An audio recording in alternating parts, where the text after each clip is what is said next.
everybody and welcome back to my channel. So after completing the series on sorting algorithms, what we can do is we can just compare all these sorting algorithms on several factors. Now before starting with the video, to all the people who see my videos and they like my videos but they do not subscribe to my channel, so please don't do that and just click on that subscribe button.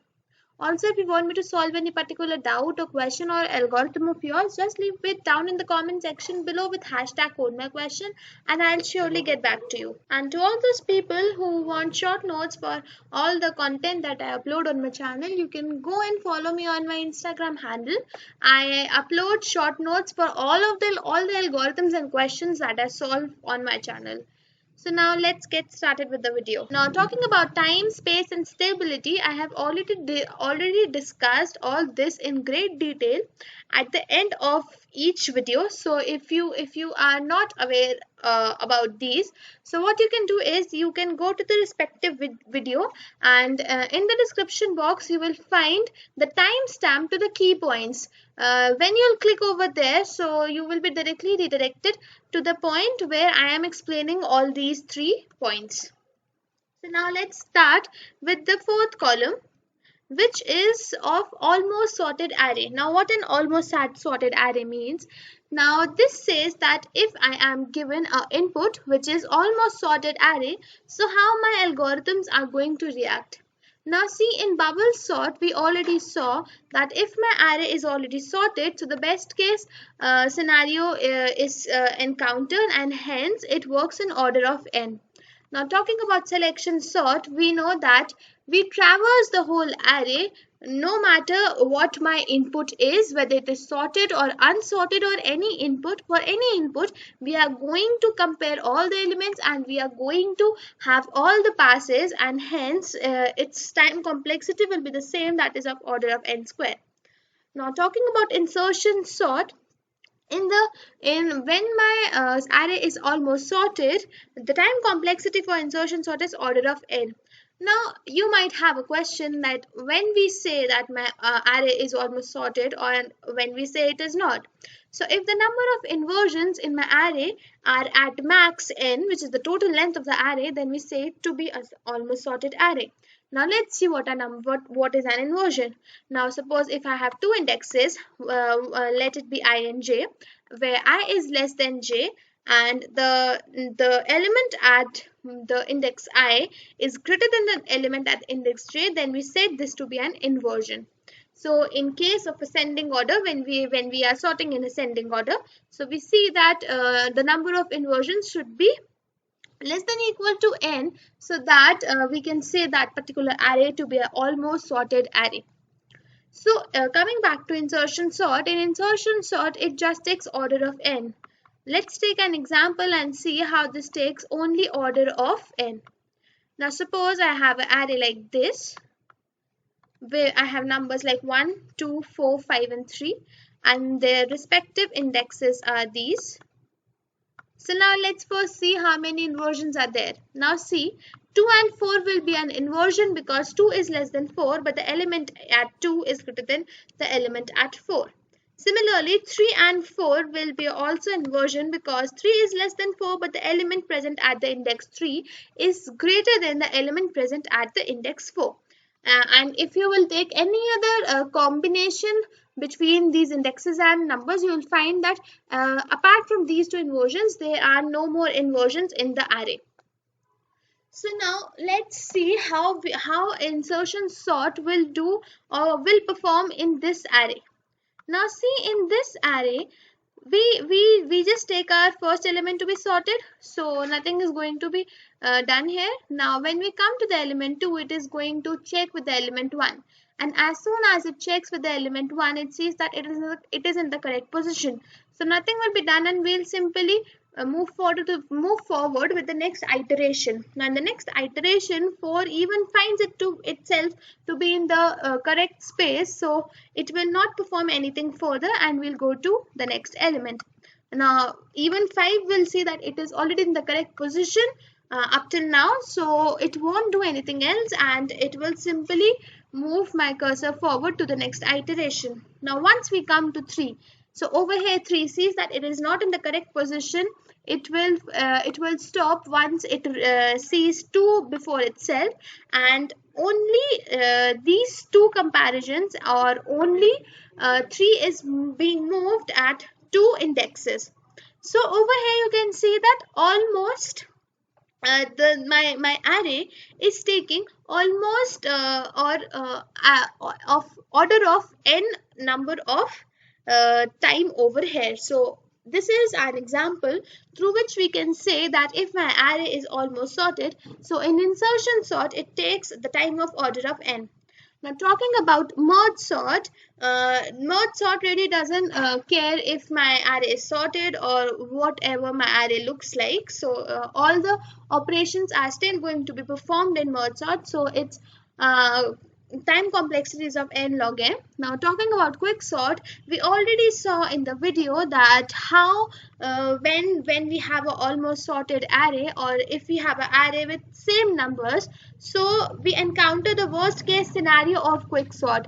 And what happens in this worst case scenario is that the tree, which should have been balanced because of the two recursive calls, is no longer balanced and is biased towards one side. Now because over there we had two calls, and when my array is almost sorted, so what happens is that one of the calls becomes useless and the other call is only handling all the data, and hence we could see a linear property in the tree, and hence it comes out to be order of n square. Now talking about heap sort and counting sort, there is no effect if my array is almost sorted or not, because it will be working in the same process. Okay, now talking about comparisons and swaps. So these two are really important topics, so please pay attention. Now talking about bubble and selection sort, I have already derived these two, how these are calculated. So you can see in the key points to bubble sort and quick selection sort algorithm. Over there you will find both the scenarios in depth. Now talking about insertion sort.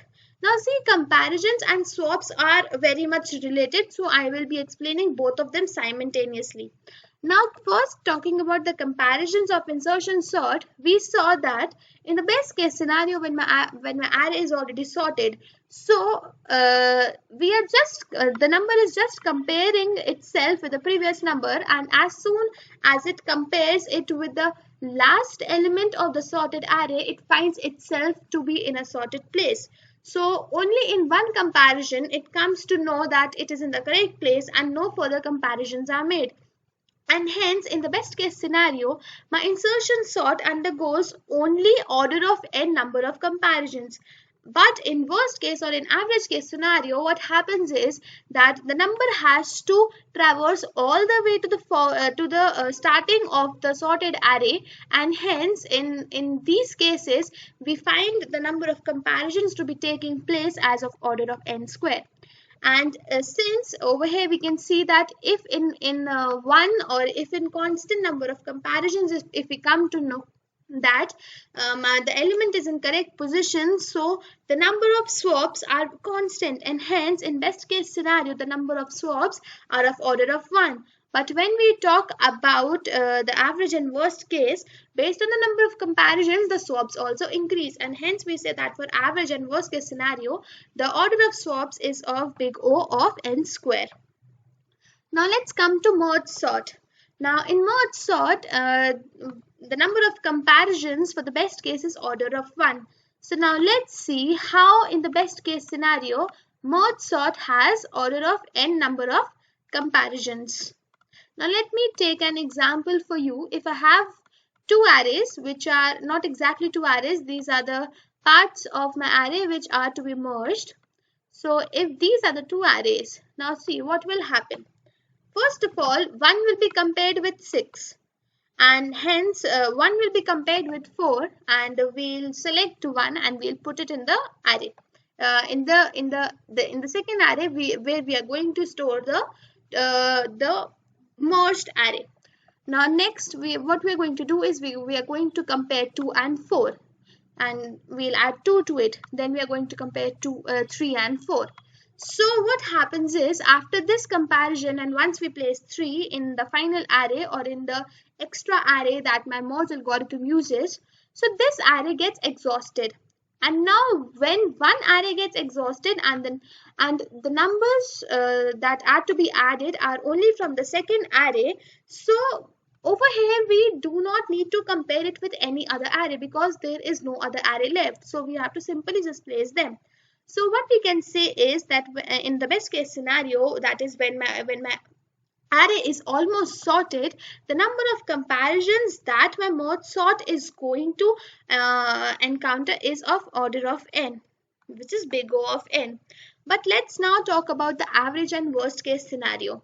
Now in average and worst case scenario, the total number of comparisons made by the merge algorithm every time is of order of n itself. So every time my merge algorithm is being called, it takes order of n number of comparisons. So now just let's write the recurrence relation for this so that we can see how many comparisons are being made.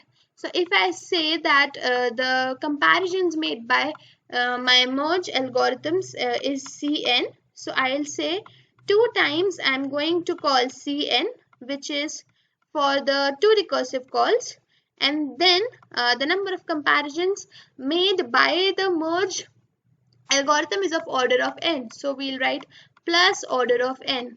Now once we calculate this recurrence relation, so the value that comes to be is n log n, and hence for average and average and worst case scenario, the number of comparisons in the merge sort is n log n. And also we know that in the merge algorithm, we take a separate array in order to store the numbers that we are receiving to be smaller. So there are no swaps made over here, and hence swaps are not required over here. Now talking about quick sort. In quick sort, since we have to choose a pivot, or we have to place the pivot in the correct position, so we have to compare with all and with each and every number again and again. So there is no certain possibility, or there is no certain format or permutation of the array in which the number of comparisons will decrease. So in every case, the number of comparisons is order of n square. But when I choose a pivot where the elements are already in the correct position. So for example, if we had this array and if I choose pivot 3, now in this particular array all the elements are already in the correct position, but if I choose pivot as my 3, so while I'll be in my partition algorithm, so all the numbers are already in the correct position, and hence I don't have to certainly swap any number. So in the best case scenario, the number of swaps will be of order of 1, or they will be constant. But in average and worst case, they will be of order of n square. Now talking about heap sort, in heap sort, now see, the comparisons are made only at that time when I am performing the down heapify method. Now we have seen how build heap always works in order of n, because that is on the basis of the height that every node has to travel, and a node travels a particular height on the basis of comparisons, because whenever it compares itself with its child and it sees that it is in the wrong position, that is the time that it traverses downwards, and if it finds that it is in the correct position, so it doesn't go down.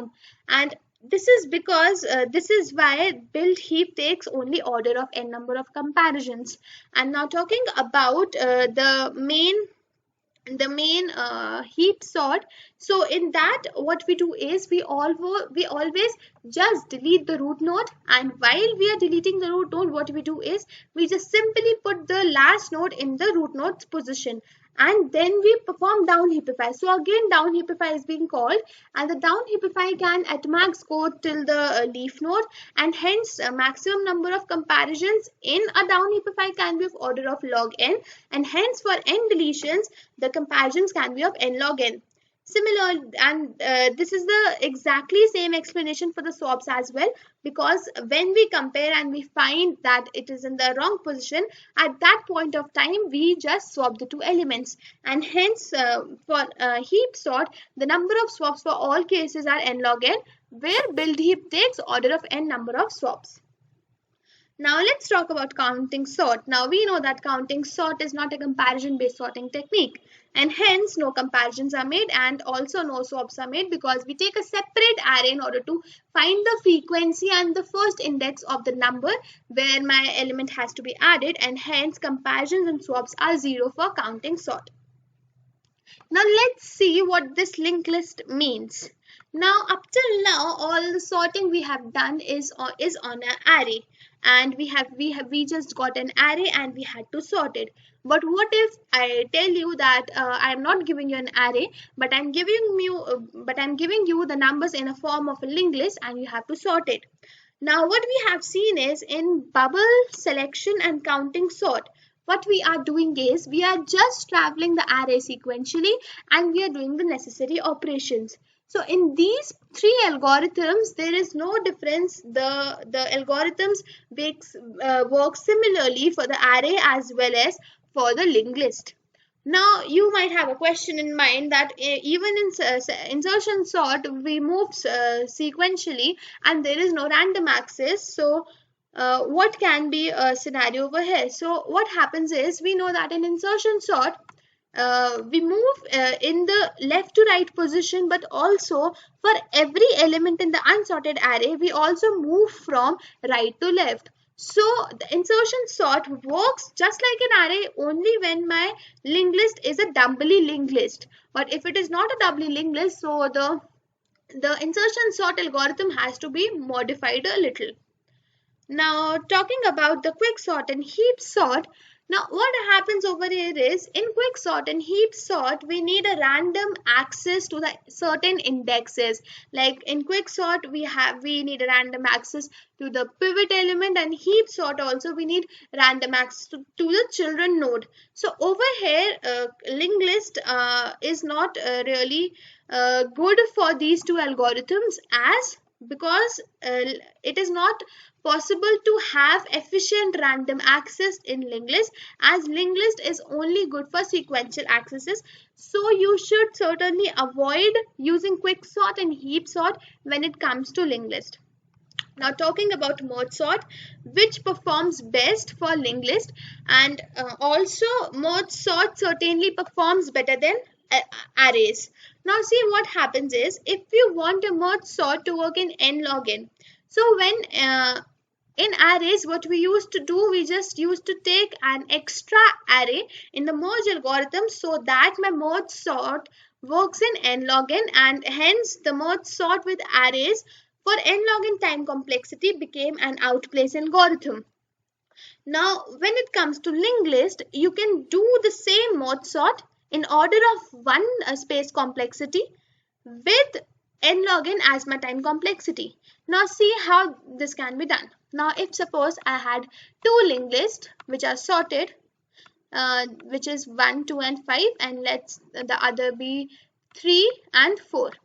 Now see, in array you couldn't take an index and put it somewhere else with other elements, but over here what we can do is first I am at index this number 1, and over here I am at number 3. So what I can do is I just simply take this element 1 node and put it in my answer node. And now we are going to have element 2 and element 3. So over here what we can do is I'll just simply take this element 2 and I'll put it over here. So what I'm doing is I'm using the already existing nodes and I'm making a merged or a sorted linked list out of these two sorted linked lists. So over here merge sort works the best for linked list. Whenever it comes to sorting a linked list, so merge sort should be highly preferred. Now talking in terms of size of array, so for which size of array you should prefer which sorting algorithm. Now we know that for bubble selection and insertion sort, the average and worst case time complexity goes up to n square, and hence you should limit these three algorithms only for small sized arrays. Now for merge, quick, and heap sort, they work mostly in n log n, and hence you can use them for large arrays. Only just keep in mind about the stability. If you want a stable algorithm, so just go for merge sort anytime because it is stable, and if there is a linked list, so it will be done in place.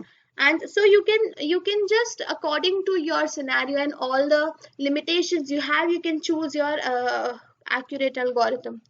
Now when we talk about counting sort, so size is not really a matter, but the range of the numbers is a makes a huge difference. Now suppose you have a very small array, but the range of the array is very big. So in that scenario the time complexity increases a lot. But if the array is very big, and if I say the numbers only range from 0 to 100, so the time complexity decreases a lot, and in such scenario counting sort works very well. So counting sort doesn't really works according to the size of array, but it really works according to the range of the numbers of the array. Now, talking about online data. Now, what is online data? See, up till now, what we used to do is that we used to have an array, and we used to have all the numbers that are to be sorted beforehand.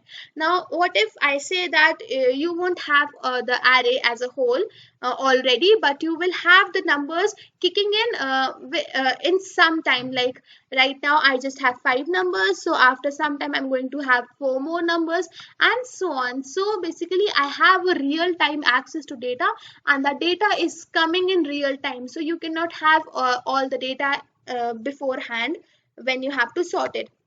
Now let's see what approach do we see towards when we have a online data. Now see, what we do is, now if suppose I just had this much amount of data beforehand, I just sorted it. Now some more data kicks in, and I added it over here. Now what we have to do is I have to place it in the correct position. Now if you just analyze this diagram carefully, what you can see over here is that this much part is sorted and this part is unsorted, and this is clearly giving me an indication that it is an intermediate step, or the last pass of the insertion sort. So what I can simply do is I will just perform one pass of insertion sort on this. So insertion sort is best for online data because in only one insertion, or only using one pass of insertion sort, I can place this online data in its correct position. Now as far as all the other sorting algorithms are considered, they are not going to take a lot of time, but they are going to take the time that the almost sorted array takes, because this is an almost sorted array. So on all the other algorithms apart from insertion sort, the whole sorting technique has to be applied again. But if you're using insertion sort, you just need a single pass and your element will be placed in the correct position. So these were all the various factors on which we discussed all our algorithms, and these are the factors that you should know, because in many interviews the interviewer can have a brainstorm with you on these different factors. So this was all for today's video. If you like my video, then do subscribe to my channel. Also spread it across with your friends. Thank you.